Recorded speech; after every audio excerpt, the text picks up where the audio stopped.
Hey friends, it's Peggy Hall here, and it is the Healthy American Morning. This is the show where we get together and share our tips and tools and techniques and resources and remedies and strategies and solutions to keep our head above the waves in the stormy seas of life. And today is Tuesday. It is the last day of November, November 30th. I have some wonderful cards that have come in that I'm going to share with you at the end of the broadcast. So please be sure to stay tuned until then. And we are going to talk about productive procrastination. That's right, how to make procrastination work for you. These are some things that I've noticed and experienced over my life, and I want to share them with you. And before we do that, I'd love to hear where you are tuning in from. And let me share my screen because I have a couple of announcements. First, let me share this message with you. Oops, and you are going to go, the website is Age with Peggy. agewithpeggy.com. We are all aging. I hope that we are all aging well. And this is a wonderful product that I want to share all of the benefits with you about, and that is our ageless body. So give me just one moment because I want to actually make sure that I give you everything I want to tell you about this product. And did you know that turmeric has been trending for years because of its anti-aging properties? And for myself and thousands of others, we have personally experienced the healthy aging benefits of turmeric. And we have a secret. It is Age with Peggy. You see, this is not your typical turmeric. Instead, it uses a turmeric extract that's 46 times more absorbable. And three things began to happen when I started taking it. And first, my skin started looking and feeling younger. And secondly, my joints feel better than they have in years. And third, I really like the additional immune and anti-aging ingredients added. That's because on top of this powerful turmeric extract, there are 4 extra anti-aging and immune supporting powerhouse ingredients. If you want to start looking and feeling younger, don't sleep on Age with Peggy. I cannot recommend it enough. The results have been nothing short of breathtaking, and you can still grab Age with Peggy for up to 43% off if you hurry and you go to agewithpeggy.com. Friends, let's continue our conversation about overcoming overwhelm and making procrastination work for you.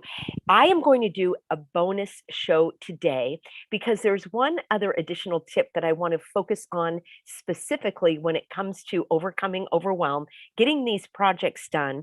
And tomorrow, I'm going to talk about the difference between projects and tasks. And that was a game changer for me. That was life changing. And that is something that I put into play yesterday. Yesterday, we talked about a couple of projects I was procrastinating on, and it was because I didn't have all the information. I didn't know how to return these items. I didn't know how to do it. And I realized that I was creating this monster of a project when it was actually quite simple. So I'm here to report that I found 3 of my items that I had ordered on Amazon that I'm able to return. I've got the printouts. Now, I will say this. Have any of you noticed if you do shop online, they've made it harder these days to return things. In the old days, you could just print something out, pop it in the mail, and you're good to go. Now they want me to drop it off at a UPS store. That's not very convenient. Or they want me to drop it off at a Kohl's. I don't live near a Kohl's. So it is cutting down on my online shopping, which I'm glad about that because that's a good thing. I don't need to shop. I don't need any more things. So that was one way of addressing the procrastination, is to ask yourself these questions. Why am I procrastinating? Is it because I don't know how to do it? Does it seem like there are too many things to do? It's too complicated. And in that case, you might need help. Is it something that I don't really want to do? Are you procrastinating on paying the bills because you really don't want to pay them? Maybe there are some financial struggles that you're facing and it just brings all that up. Maybe there's a phone call you need to return. It's not an item you need to return. Maybe it's a phone call you need to return. Maybe it is taking a step toward your lifestyle. Maybe there are things that you want to do around your home, or things that you want to do for yourself, or things that you want to do for others. So when you have a project that you're procrastinating on, for myself, what I do is I ask myself, why is it that I'm procrastinating? Often, and let me know if this is true for you, often I think it's going to take more time than I have available. So I've got a nice decaf cup of chocolate coconut coffee. Oh my gosh, it's nice and cozy this morning. Let me know if that happens to you. Do you blow the project out of proportion? And by the time you sit down and do it, it actually takes less time than you anticipated. Yesterday, I talked about having to switch my newsletter list. This is many years ago over, and it literally took me 2 years. Now, it wasn't that it took me 2 years to do the project. I procrastinated. Yes, I'm here to say I procrastinated for 2 years. I kept using the old system, cobbling it together, hobbling along with it, instead of moving everyone over to the new system. And I realized I thought it was going to take a lot longer than it did. You're saying, well, Peggy, it took you 2 years. Well, it actually took me 45 minutes. Yes, it took me 45 minutes to move the subscribers and create this email system. That's all it took. But it actually took me 2 years because that's how long I put it off. Now, it wasn't only because I thought it would take a long time. I also was reluctant to do it because I thought that the result of this action was going to be less than desirable. So once you face and focus, I was putting the two words together. Once you focus on what it is that's the hindrance, and once you face it, those things start to dissolve and it's not as big as an ogre, a boogeyman there behind you, like, oh, this big project. So tomorrow we're going to talk about the difference between projects and tasks. And today I want to talk about productive procrastination. And this is something that I've experienced in my life.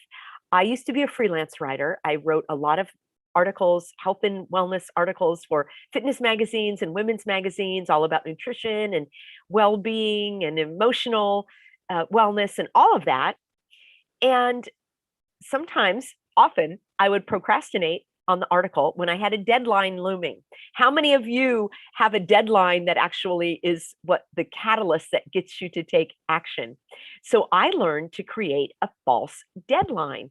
Instead of saying, oh my gosh, this article is due on Wednesday, and then I would wait and use all of the pressure of the time frame to get me to do the work because I had no other choice.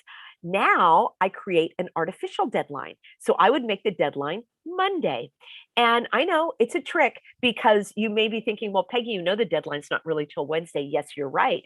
But if I impose that artificial deadline of Monday and I still had the same energy and pressure on myself, I was able to get going. And then I had that little buffer zone in order to fine tune that article later. It really worked for me. So there's one tip that I hope will work for you. But here's what's interesting for me. When I wasn't working on the project that I wanted to be working on or that I was supposed to be working on, I was so productive doing other things. Let me know if that ever happens to you. Here I have this project to work on, let's say the taxes or get some paperwork in order or work on the website, whatever the case may be. And because I'm not doing that project, I have to organize the sock drawer. I think I better go through all my photo albums.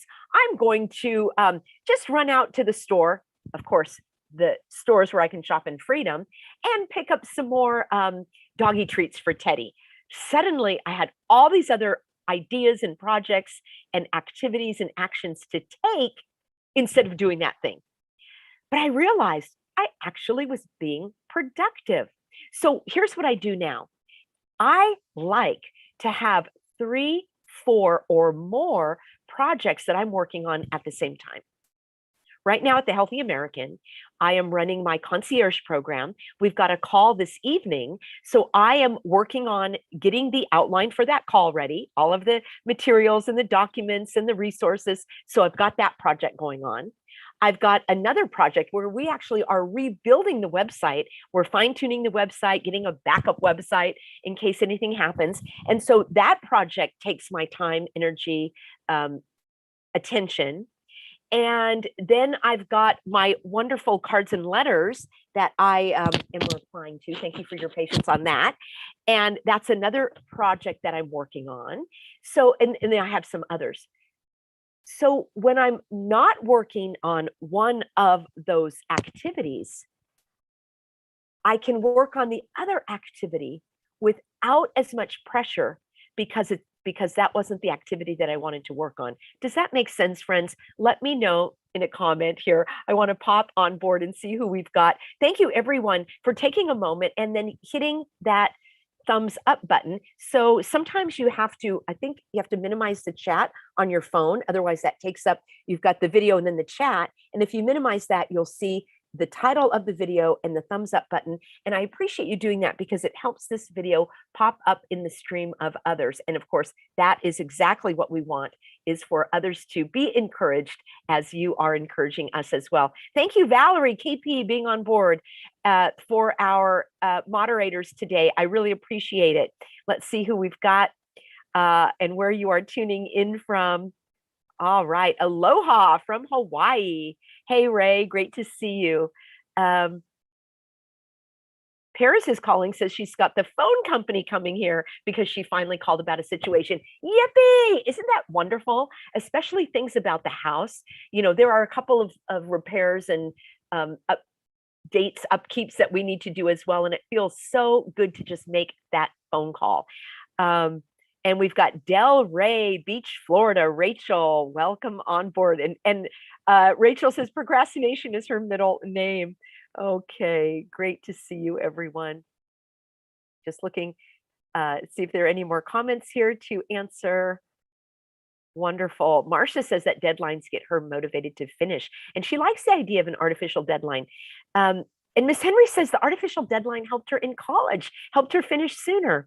And Rachel says she does a lot of other things to avoid some projects. All right, Rachel, this is where I want to focus today, because when we can, remember, we shift the way we think about something and it shifts our emotion, it shifts our motivation, our action. So now, instead of getting angry or frustrated with myself for not working on project A while I'm working on project B, I am going to congratulate myself for working on project B. And I'll say, wow, it's awesome that I'm so productive and I'm getting so much done. And when I consciously choose to not work on project A, this is another one of my tips, my friends, it makes me feel as though I am in control and that the project is not in control. I used to spend a lot of time thinking that the project was bigger than me and that the project had control over me and that this task was the one that was in control and that was causing these feelings of overwhelm and dread and procrastination. Oh, no, no, no, no, no, no, no. I was choosing consciously not to work on this project, and that put me back in control. I know it may seem subtle, it may seem insignificant, it may seem fake or artificial, but it works for me. I encourage those who are struggling with procrastination to consciously choose what I call productive procrastination. So when you're working on something else, like rearranging the silverware drawer or taking inventory of your sheets and towels, or maybe just watching one more Peggy to the Rescue, that's productive procrastination. As long as you do so consciously and you say to yourself, I am choosing to watch one more Peggy to the Rescue or The Healthy American Morning, and I am choosing to work on this instead of this. It, for me, is a game changer, because what happens is the emotional drain of procrastination is huge.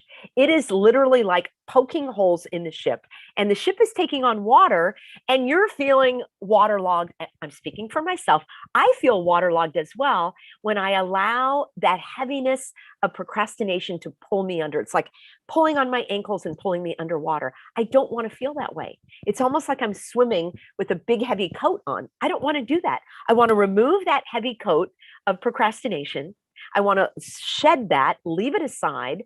I want to swim freely in the direction that I choose to go in. And so when I say, I am consciously not going to work on that project today, you know what the strange thing is? I want to start working on it, because it is when you don't allow yourself something like, oh, I'm going on a diet, I'm not going to eat sugar. For me, now I crave sugar.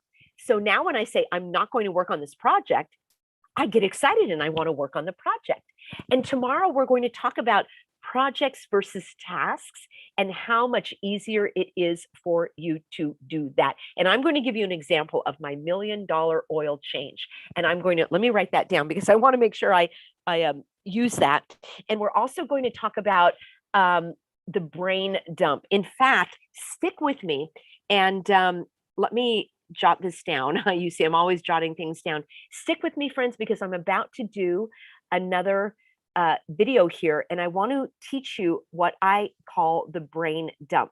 And the reason why I'm doing them in separate videos is so that it's easier when someone is looking for the information and I just have the title and they can scroll and see that more easily. So, excuse me, Janice says she likes the divide and conquer because that is where if something feels too overwhelming, she can divide and conquer. I love that. All right, friends. Oh, I can't forget to share with you. I don't see Jimmy Joe on board this morning. I have something I want to share that he sent me, but maybe he'll be on in the next broadcast. So here is another, oh my gosh, I just love this one. Look at how this beautiful card here. I like to close off with a beautiful card.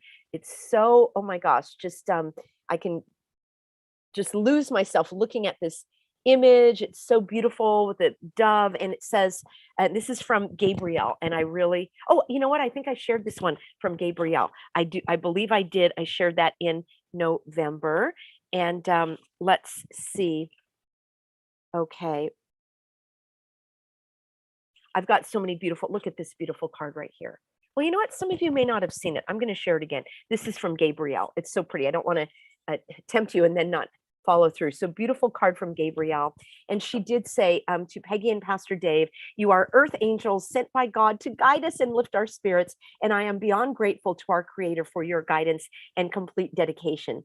I was finally approved. Yay! After a long month of waiting for both of my exemptions. Just when I was completely exhausted from all of the stress, I decided to listen to your video called Stop the Spin Cycle. That's one of my favorites, and it's here on the Healthy American Morning. This completely renewed my perspective, she says, and it was the day I received the joyful news that I had been waiting for. Now I am an avid listener of the Healthy American Morning. All right, Gabrielle, I hope you're on board this morning. And she says, it gives me that positive mental outlook heading into work. Your several hours long of mentor calls in the concierge program and all the resources were above and beyond priceless. Thank you, Gabrielle. I am forever appreciative for this guidance and for your faithful, honest work. I am thankful to have found True Hope Ministry. That's my husband, Pastor David's ministry.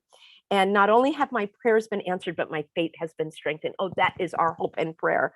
My faith has been strengthened through this experience. It has made me consider an infinite amount of possibilities. I hope to one day be able to attend your beach church and meet both of you in person. God bless. And God bless you, Gabrielle. She's from Colorado. This is such a beautiful card. And what you wrote, Gabrielle, I could just read that every day because that encourages me to continue to do this work. And I read these cards in public. And so know that when you're emailing, when you're writing to me, and I do appreciate that because now you're encouraging others as well. And that's why I'm sharing them here in our encouragement community. This is so beautiful. And this is from Bonnie, and she is from Oregon. Look at those flowers. These are just my favorite colors, this beautiful fuchsia. Oh, just brightens my heart and soul. And it says, you inspire me by the light you share, by the joy you give, by the strong and thoughtful way you live. And she says, dear Peggy and David, just a note to thank you both for all you are doing for our nation. I have used much of your advice and truthfully changed churches. And she mentions she's going to a different one now because the other ones were this new one has kept their doors open. Wonderful. And she's been a member of this church for 10 years. Well, let's see. She's been a member of a different group for 10 years. And now she's going to a new church because the other one is going in a terrible direction. And she says, God bless you both. Thank you, Bonnie. What a beautiful card. What a beautiful encouragement. And friends, that's such a good example for us today One of my sayings is there's always another way, and I'm going to find it. I hear from many of you that email me with your trials and tribulations, asking about church and how you can go to church without suffocating yourself. And you need to find another church. And that's what Bonnie did. So there's always another way, and you need to find it. I'm so grateful to have you on board. I'm going to be back with you in 5 minutes. I want to talk about the brain dump. And this is something I'm going to actually have a little show and tell, and I'll have a couple more cards to share as well. And I want you to I would love for you to see how I start my day and how this helps me overcome overwhelm. And I hope that it will be the same for you. A big thanks to all of my moderators and a big welcome to all of the newcomers. I love my YouTube audience. It is growing, and I thank you for sharing the video, for subscribing. If you don't see me here, I will be over at Living Swell with Peggy Hall. That is my backup channel here on YouTube. And I just look forward to our get-togethers, and I will see you in the very next video. Stay tuned because I'll be right back on in about 5 minutes.